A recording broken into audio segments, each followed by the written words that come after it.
Well, hello, this is Peter Combs from BidAmount.com and P.O. Combs Asian Art in Gloucester, Massachusetts, and today is Friday. And as always, we'll take a look back at last week's eBay auction results. And there's some things have changed on eBay, and I want to bring them to your attention, so stick around for that. And next week, we're going to take a look at the auction results in Hong Kong. Some of the things did very, very well. It was sort of a mixed bag, but they did a lot better, I think, overall than the sales in London did a couple of weeks ago. And we'll be reviewing some of the prices and see what did what and what didn't sell. Sort of interesting. The major lots did quite well with the exception of one. And we'll take a look. But in the meantime, let's get over here to this. This is something I want you to all be aware of. Because it's affecting our newsletter page a little bit. This is our watch list. This is the things we had on there from last week. And if we take a look at this, for example, on ended items, this if you have a watch list, this Kangxi plate, if you go to click on it, once it sells, eBay has made some changes in their logarithms that are quite inexplicable. And when you click on it to take another look at that piece, you get something else entirely. And this is something that eBay is integrating for some reason. And some of the pieces are pulling up when you click on your completed items on your watch list. They're taking you to junk that's being sold by fakers in China. And it's a real problem. And we noticed earlier this week that eBay has begun, as things sell during the week, rather than leave the image there of the thing that we posted, they're now swapping them out for God knows what. And I've been on the phone with them, finding out what's happened, and apparently they are making changes in the way the site is being run. So be careful out there, okay? But we will try to monitor the newsletter page as things sell, and we may just have to delete the sold items so that they don't get replaced with fakes during the week. Maybe once a day we'll go in and just dump the stuff out that's been sold to keep the page clean for everybody, all right? And one of the other things we noticed that they have now is they have a new landing page, so that when you click some link, some of you are going to see a very abbreviated sort of a snippet of what you used to see. They're rolling out the way the search results are rendering themselves, and then you then have to go to another click to see the item details. I think it's a horrible idea, but that's what they're doing, okay? And if you don't like it, call them up and raise hell with them about it. At any rate, this was one of those, there were some Tianqi and some Wan Li pieces that many of you saw last week. And this was one, I thought this was particularly nice. I like the fish in the center. And it did pretty well, but not an enormous amount. I think it was a fairly good buy. Philip Lucas had this, and it went for $191. Good little dish. These are fairly small, but that was a nice little plate. Here's the back of it. Very traditional sort of reverse of a late Ming plate and Wan Li, Tianqi period in there. Not a lot of kiln grit, but clearly a nice old dish. All right, good piece. And then there was this. This was a fairly standard rose medallion tureen and under tray. It's a lot of porcelain, very useful. And the price on this was, I thought, quite reasonable.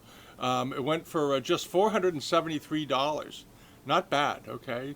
And this kind of stuff you can buy and you can use it if you want. There's no reason to just leave it on the sideboard and that kind of thing. And then there was this fan. This was a very cool fan. It had gold lacquer blades, which is sort of unusual down here at the bottom, this part right here. And usually they're black lacquer or they're ivory. And this one they did in a gold lacquer. And it was a very attractive little fan. And the landscape, the figural scene here is fairly standard, but the blades were nice, and it had the nice shot of the sides. It looked to be in good shape, and nothing to complain about. And it went for $531. Okay, but that was a fairly unusual fan if you're a fan collector, I thought. And then there was this very nice 18th century grisaille decorated export teapot, very finely painted. The decoration on this was really good. There's a good detail of it. Very, very nicely done, very traditional. And you notice the way they did the trees with these horizontal strokes running up it, pretty typical. Here's a picture of the lid. There's a lot of gilding was left on it. Often this gilding, so there was a nick on the lid there at the top at about 1 o'clock, but the rest of it was in good shape, and the gilding in it was intact, other than on top of the knob, which is the first thing to go, as they say. And It did quite well. It brought $1,113. All right, this was the seller Welcome All Friends. They had a lot of stuff up last week, and it all did well. They had some good things. And then there was this silk. This was a nice old silk, late 18th, early 19th century, on needlework on silk. There it is. Okay, this beautifully done rocky outcropping, like a big scholar's rock. Lots of flowers. The condition, it had some condition issues here and there, but these are pretty rare. And this one did quite well. It brought $2,263. It's a good price for that. If you're a silk buyer, I hope you caught that. Okay, this was a very good seller in Germany that we keep an eye on. And then there was this nice export plate with this very interesting outer border of these rondelles and pretty brightly colored enamels. I think maybe that part of the brightness, especially in the red, was due to the camera settings of the person that took these pictures. It had a couple of I love the way he did the flea bites around the edge where the glazed bubbles pops through. Here's the back of it, pretty typical, these 19th century plates. And it did pretty well. It brought $455. Nice big usable platter with good decoration. I like that. And move over to this. This was that large late 19th century Femme Rose vase with soldiers and battle scenes, with this nice Femme Noir ground with these chimeras going up and so forth. Very pretty big vase. And it did fine. It brought $1,470, which is about right for these. These are fairly common. You find a lot of them in Northern Europe. And this was a nice one. All right. It came out of a seller in Norcross, Georgia, had it. And then there was this Chinese silk rondelle with 4 dragons and then around the outside. And then it had, how many are here? 1, 2, 3, 4, and 5 more in the center. And it had a later embroidered edge added onto it for edging. It was probably retrofitted to fit on a table. And it did fine, though. It brought $1,357. This was a good seller we know, well over in the UK, had that up. All right. And then our pal in France, Tony, Scrap Dixon, had this. It's rather interesting and pretty unusual bronze. Looked like an old one. He actually sent me a note about it, asking me if I'd seen it, and we already had it on the list for the week. Had a good inscription on the back. This thing would need some good research, I think, but it was a very pretty bronze in a rather unusual form, and it did pretty well. It brought $2,225. I suspect some of the people out there broke the script down and found out what the dedication was for on the back. And then there was this bronze, another one, probably Ming, done sort of in the Sung style, but a nice one from a seller that had a whole bunch of bronzes up, and it did pretty well. It brought $1,357. This is a seller in Poland that came onto the screen about a year and a half ago, and he's had some really good things since, I have to say. And then there was this Kangxi plate. This was a fairly typical Kangxi, or bowl rather. There's the back of it, nice looking foot rim on it, very typical Kangxi foot. Nicely decorated and so forth. Good looking border decoration, foliate rim and all that. And it only went for $142. I wonder why. Wait a minute, I want to scroll down and see what this was. Kangxi bowl, 2 hairlines and 2 small chips. Okay, so it had some damage to it and went for $142. But that's, if you don't, these perfect, because I'm kind of surprised by the price. I didn't look at it before I did the video. Perfect, these bring, $600 to $800. So if you don't have the money to spend on that, you could buy this and have a perfectly nice, authentic piece of very early porcelain. All right, don't always let the condition scare you away. All right, and then there was this. This was one of my favorite pieces that was in last week. This was a Kangxi Femme Vert charger with this floating Fu lion in the middle. I loved it. He's being surrounded by birds and butterflies. They're sort of teasing him. He's got the ball of the ribbon ball under his paw. Very nice overglazed blue enamels. And it was a good sized plate, 35 centimeters. So it was about 14 inches wide, roughly. And it did pretty well. It brought $4,638. Okay, it did have a couple of small rim chips and around the foot and then so forth, but still a nice, very nicely painted example. Really pretty, really pretty. And the same seller had this. This was 39 centimeter. Femi Rose Yongchen period dish, very nicely painted. I love the way it's done. It's got this very lightly drawn leaf reserve in the center that's then filled in with geese, flowers, and scholars rocks and all that. But 39 centimeters, that's a big piece. That's pretty big. And it did fine. It brought $1,670. Has a couple of chips and frits, but a big bowl. That's you're up around 15, 16 inches with that. Nice looking piece. All right, and then moseying on to this. This was the cafe au lait, late 19th, mid 19th century or so, vase with the cafe ground and crackle, and this sort of dry relief work on it in brown. This matte finish. Here's a closer look at it. Had a little bubble pop there and so forth.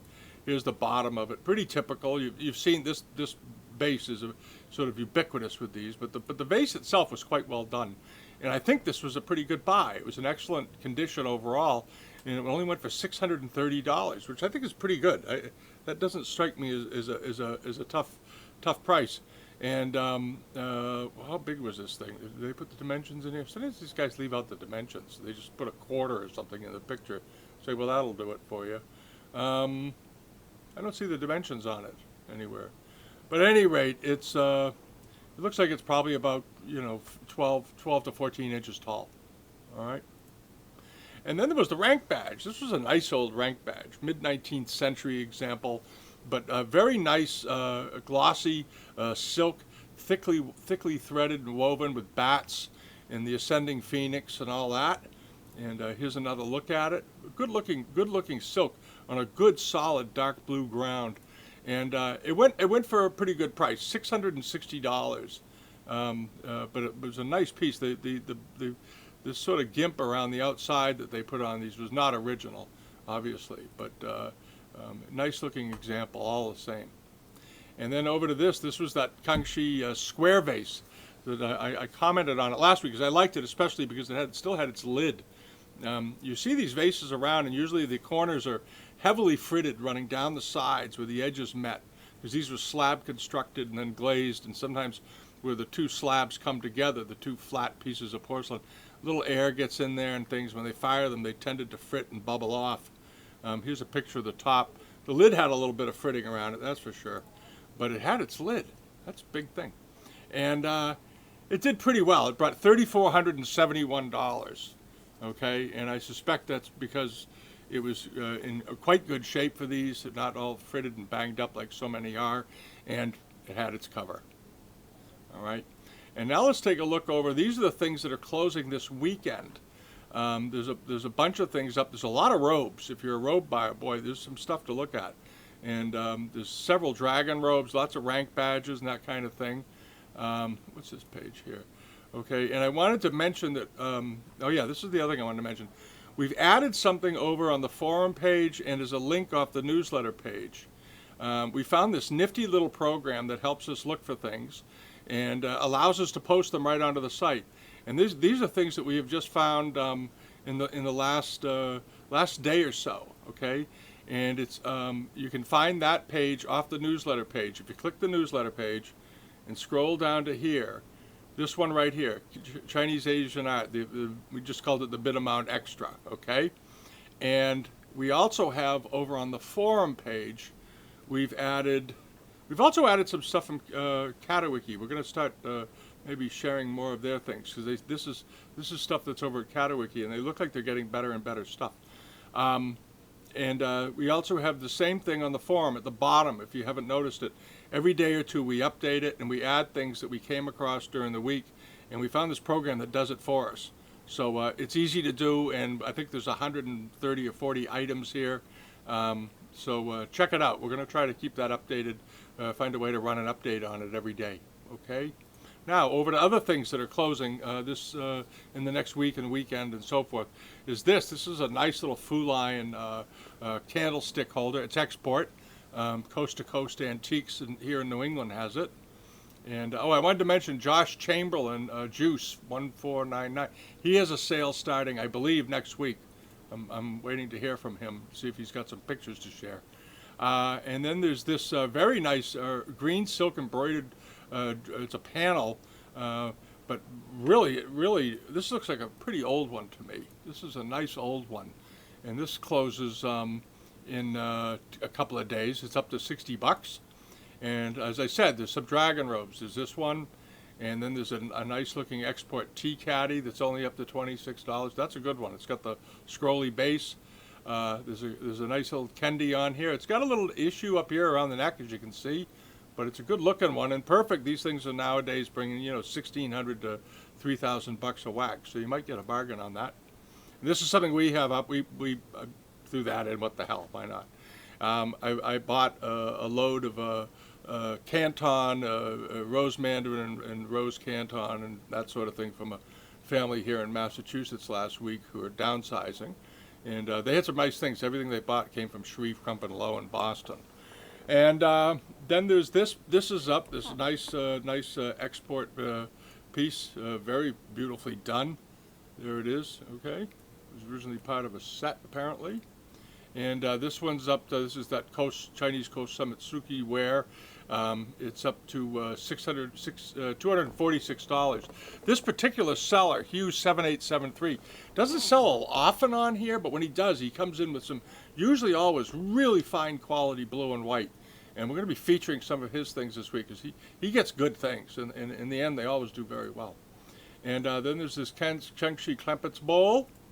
And this very pretty 18th century, probably Qianlong piece. Look at the enamels on this. Beautiful enameling. And there we go. That's in there. It's a base. It looks like a basin, actually. And there's this nice Ming incense burner. And a Femme Vert dish. All right, so there's some good things coming up this week. And as I said, we're making some changes of what's going to be on the BidAmount.com site in the forum. And we've added some links for additional things because as technology moves along, we're able to easily, because this stuff's pretty time consuming, and we're easily able to add things during the week. So check it out, on Wednesdays and Thursdays when you have a minute. All right, and if you haven't subscribed to us yet here on YouTube, please do. And if you haven't come over to BidAmount.com and signed up for the newsletter, you can. You just click that button right there. It says sign up today, and it's free. And you'll get our notices every week once the newsletter page is updated. All righty? And everyone have a great weekend. It's spring has sprung here in New England finally. And I hope everybody has a wonderful weekend. And if you check back next week, we're going to do a price review on what happened at Sotheby's, Christie's, and Bonhams over in Hong Kong this week. Some pretty interesting results and some whopping prices on a few pieces. So, all righty. Have a fabulous weekend, everyone, and see you next time. Thank you. Bye-bye.